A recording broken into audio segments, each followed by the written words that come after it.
ఓం శ్రీకృష్ణ పరబ్రహ్మణే నమః.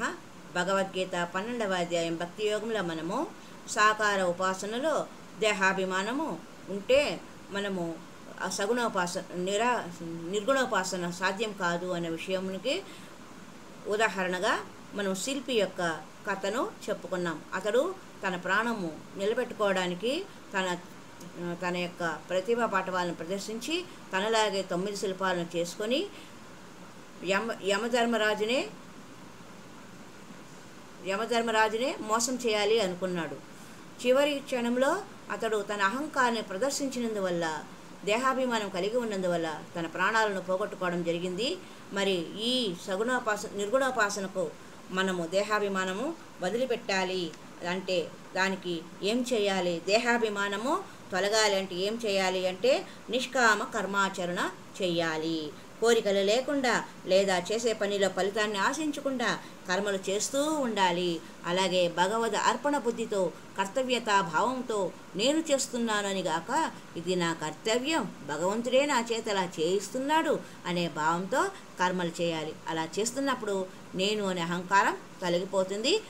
దేహాభిమానం తొలగి మనము నిమిత్త మాత్రలము అవుతాము. రెండవది సాకార సగుణోపాసన చేయాలి. అంటే అందరూ భగవత్సు యొక్క స్వరూపులే అనే భావనతో, నేను భగవంతుని యొక్క దాసుడును అనే భావనతో నిత్యము భగవంతుని ఉపాసించాలి. దీనివల్ల దాసభావం కలిగి అహంకారము తొలగిపోతుంది. మూడవది నిత్యానిత్య వస్తువు వివేకం కావాలి. నిత్యమైనది ఏది, అనిత్యమైనది ఏది అనే ప్రతి సందర్భంలో ప్రశ్నించుకుంటూ ఉంటే ఈ శరీరం కానీ, దీనికి సంబంధించిన భార్యాబిడ్డలు కానీ, బంధుమిత్రులు కానీ, అన్యులు కానీ అందరూ అనిత్యమైన వారేనని, నిత్యమైనది పరమాత్మ అని భావన కలిగి దేహం కూడా అనిత్యం కనుక దేహాభిమానము తొలగిపోతుంది. ఇలా సాధనలతో దేహాభిమానాన్ని మనము తొలగించుకోవచ్చు. అప్పుడు నిరాకార నిర్గుణోపాసన దేహం ఉన్నప్పుడే సాధ్యము అవుతుంది. కనుక ముందుగా విశ్వంలోని అనంత రూపాలు భగవత్ స్వరూపాలే అని భావించి ఉపాసన ప్రారంభించాలి. ఇది సగుణోపాసన. దీనివల్ల ఇంద్రియ వాంఛలు నశించి అహంకార మమకారాలు తొలగి వైరాగ్య భావన సుస్థిరమై అంతఃకరణ పరిశుద్ధమవుతుంది.